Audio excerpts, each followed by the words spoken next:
I was just having lunch with Stacy and a friend of ours, Curtis, and said, hey, I got to get going. Craig and I are doing some podcasts today. And Stacy said, oh, what are you doing, hon? What's today's topics in the How Did Jesus Look at Life series? And I said, oh, they're going to address gender and homosexuality. And she looks at me with these big wide eyes and she's like, you guys, man, you aren't scared about addressing that stuff? Mm-hmm.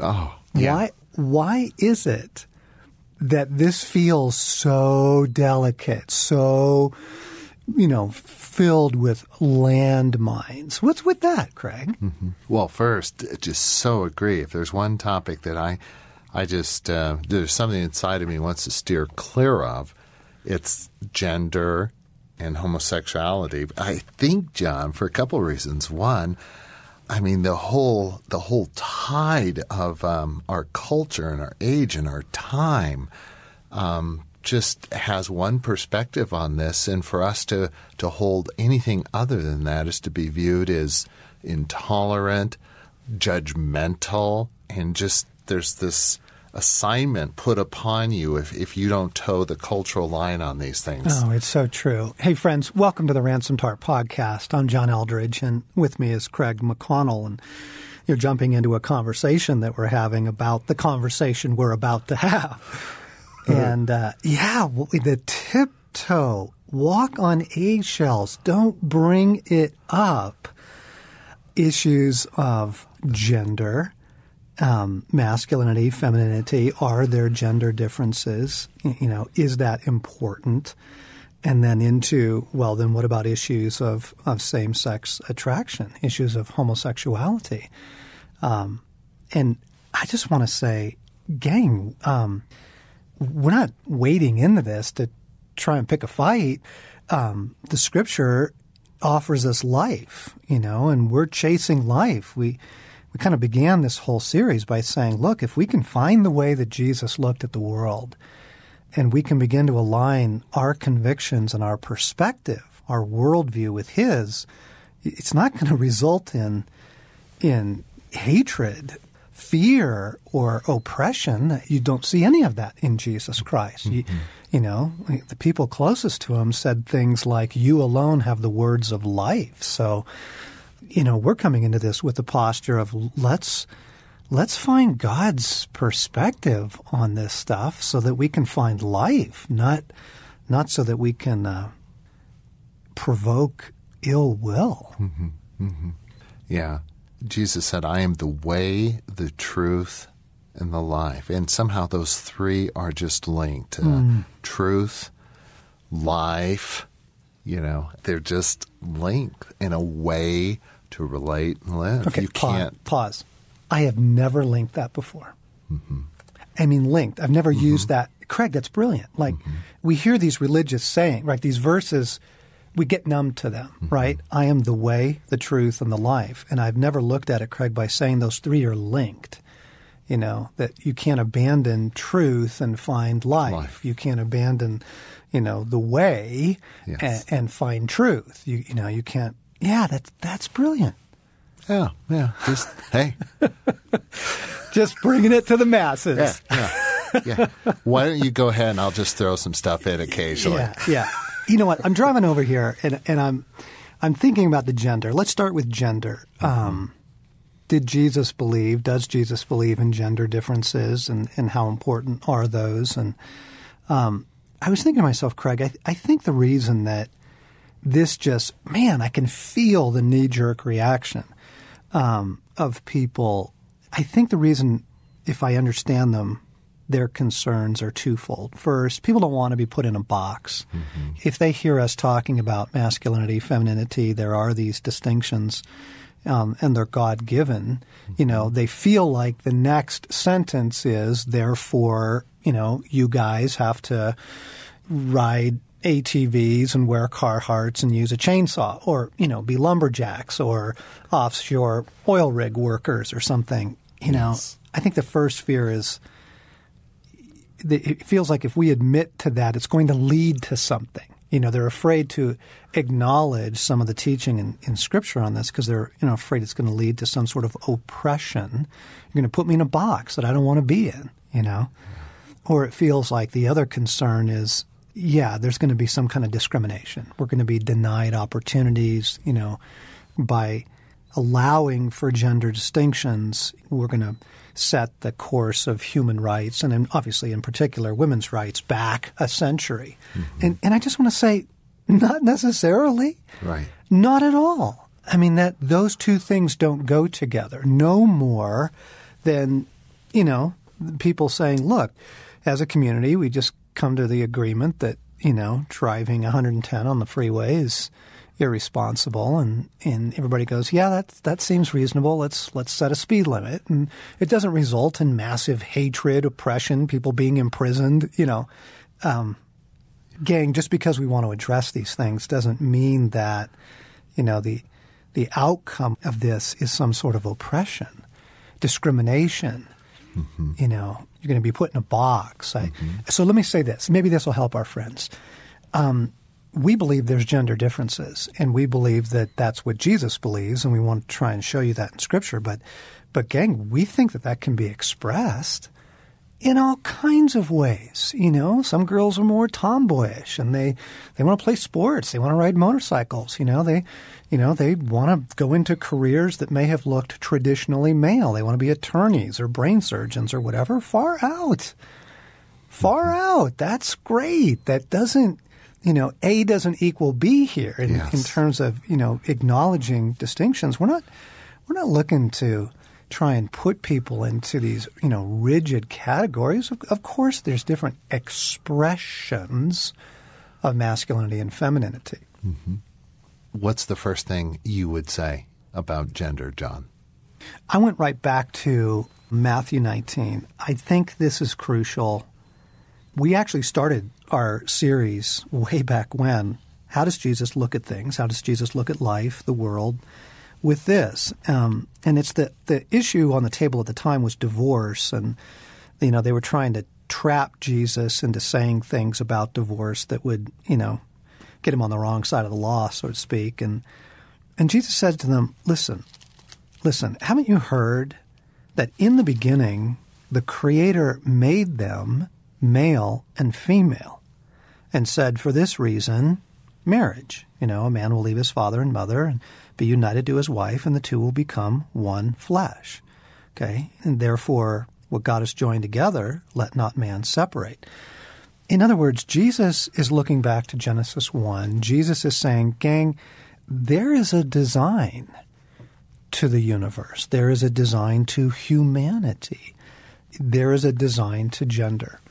And you just can't ignore that. It's right there in the teachings of Christ. It's in the very first chapter of the Scriptures. And Jesus is saying, this isn't an oppressive thing. Mm-hmm. There is a beauty to this. I mean, just as there's a beauty to the ocean in creation, there's a beauty to light. Let there be light. There's a beauty to, horses and hawks and Cabernet grapes. And, he's looking back at the design of the universe. He's saying there's a beauty to all of this. There is a beauty to gender distinctions. But Jesus clearly says God made us male and female. Yeah.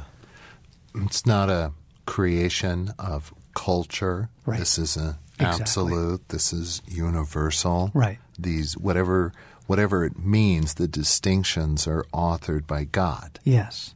And therefore they are universal. Mm-hmm. And this was one of the really surprising things, I think, to a lot of guys who I've talked to a lot of guys. I've gotten a lot of mail letters from guys saying, you know what, frankly, I didn't want to read Wild at Heart. Wasn't really interested in that. And I would say, oh, really? Why not? And he's like, well, all that macho stuff. I just don't go into that. I live in the city and, I dress in ways that maybe might seem a little more gender neutral, or Metro or whatever. And then I got into your book and I realized, whoa, this isn't about hunting. Uh-huh. These are about some really deep things that are true to the masculine heart. And the wild thing is the proof is in the pudding. The message of, the heart of men is being used in, prisons in Atlanta. It's being used in the Amazon jungle with the native peoples there. It's being used in Kazakhstan, China, Poland, Slovakia. So it's not cultural, gang. That's what we want to say, is that, no, gender distinctions are not cultural. They actually predate culture. Yeah. In the thought that male and female were created in his image as men and as women, there's so much we have in common and share because it's the image of God we bear. There are some distinctions, but there is something that seems true and rooted and shared by us that, it's not just distinctions. We are both image bearers. Yes, exactly. And therefore, issues of dignity, right? Equal dignity. That's not on the table here. That's not up for grabs. To say that things are distinct is not to say that one has greater value than another, but they are distinct. And so to say that made in the image of God means both of equal value. Mm-hmm. But made in the image of God, male and female means, gang, this is rooted so deeply that this is actually how you bear the image of God. Because again, you look at the text and it doesn't say, so God made humankind. So God made people generically, and then he just happened to bestow on some female bodies and some male bodies. So, kind of like there's a, as some of the mystic religions would have, that there's a kind of amorphous soul. There's an androgynous soul. The soul is neither male nor female, but then God just simply puts that in a male body or a female body. Not so. Not so. Not according to Jesus when he looks back at this and he says, haven't you read? Haven't you heard that in the beginning, before culture, before civilization, before nurture, family, structure, before, sociology, before these things, male and female, this is maybe actually one of the deepest things about human beings. In living in a culture that tries to abolish these gender distinctions, we need to recognize that if we're in the flow of this culture that tends to do that, something very important is lost. Yeah. This isn't kind of a minor issue. Bingo. I think that's huge, gang. You're right. This, the emotions, the political correctness, the spirit of the age, all of that, is driving towards obscuring gender differences. And I want to say, when you have a culture that's confused about gender, you actually have a culture that's confused about one of the most basic things.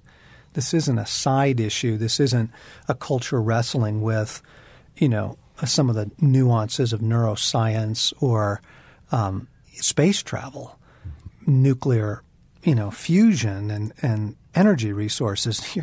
You're talking about something that is core to humanity. The masculine and the feminine are absolutely core to what it means to be a human being. Now, again, I feel like I have to stop and say, I think one of the reasons why we have reached this point where there's a lot of fear around this issue. There's a lot of just back away from it. Don't try and state that there are differences that are essential, universal, inherent, core to human beings. I think it's because of brokenness. Mm-hmm. Honestly, you just can't talk about gender without also talking about fatherlessness in a culture. Most psychologists would agree that gender identity is actually bestowed by the father, that there's something very important about the presence of a loving father. And I think in other broadcasts we've pointed out, for example, that sexual promiscuity in teenage girls is almost directly correlated to the presence of a loving father in the home. If she doesn't have a father, she goes looking for love elsewhere. giving herself physically to boys to try and get love. That's proof, that's data, that's not a hypothesis we're putting out there, that's just real. So when you have a culture with such deep father wounds as our culture has, so many kids growing up in divorced homes, so many young men and women and boys and girls experiencing assaults on their masculinity and femininity, then of course that brokenness is going to express itself culturally. Mm-hmm. Of course. This is why, for example, let me give a little pause here. This is why you cannot determine what is natural and right for human beings by doing surveys. Mm-hmm. Kind of the social sciences tried to do that in the 1900s, with research and empirical studies and that sort of thing, and saying, well, if we can prove that X number of people, are gender neutral or whatever, then we can prove that that's the healthy way for people to live. Again, the reason why those surveys and empirical studies are fundamentally flawed is this. You're studying a broken world. Mm-hmm. You're starting with flawed data in the sense that you're starting with broken human beings. I mean, if you did a research study, you would find that most people at some point in their life struggle with anger and rage. We don't want to go on from that point and say, well, anger and rage are natural to the human condition. It's normal to want to hate your neighbor. No, actually, it's not. Not in the design of human beings. You were designed to love. Hate, anger, rage, that all came in later. So that's a quick little footnote too. That's why this, psychology, some of the social sciences, empirical studies, when they try and simply take a sample group and say, oh, well, look, we've got X number of people who struggle with gender identity, well, you are studying a fallen race. Yes. You're studying broken people. So I think it'll help our listeners to know that, when you look at the current cultural climate on gender, you have to realize that it is deeply, deeply affected by pain, hurt, brokenness, their childhood, bad experiences of masculinity and femininity. But it doesn't erase the Creator's design. Yeah. So we bear the image of God. We're created by Him, male and female. And what I hear you saying is we're also all broken. Deeply. Deeply. Another thought here, John, on just the importance of this is I'm thinking of Romans and how that just makes so very clear that the blurring of the distinctions of the genders, this abolishing of gender differences and how we're to relate and so on and so forth is also leads to an idolatry, to just an outright spiritual rejection of God. If we're blurred on gender, we're blurred on God. Yes. Yes, that's important. I mean, Paul makes it pretty clear that that's a culture that is in massive decline. It's a culture that is in high rebellion of God. And again, yikes. I mean, you can just, there's some people who live in worlds where if they played this podcast, they'd be run out of, their church, their community, their university setting. You could not play this podcast in most Christian universities and colleges. That they don't believe that. They don't want to hear that. They want to say no. For whatever reason, whether it's, in order to preserve the rights of women that we've fought so hard for over the years, or, if it's to prevent discrimination, or just sort of backward thinking, got to go, gang, come back to the Scriptures. Jesus believes there's a design to the universe, and the thing that he uses to point out that design is male and female. He uses gender to say, God put distinctions into the human race, and masculinity and femininity are among the most essential of those distinctions. So clearly, we're going to need to pick this up in a part 2. But I think what we're trying to say here in part 1 is this doesn't mean discrimination.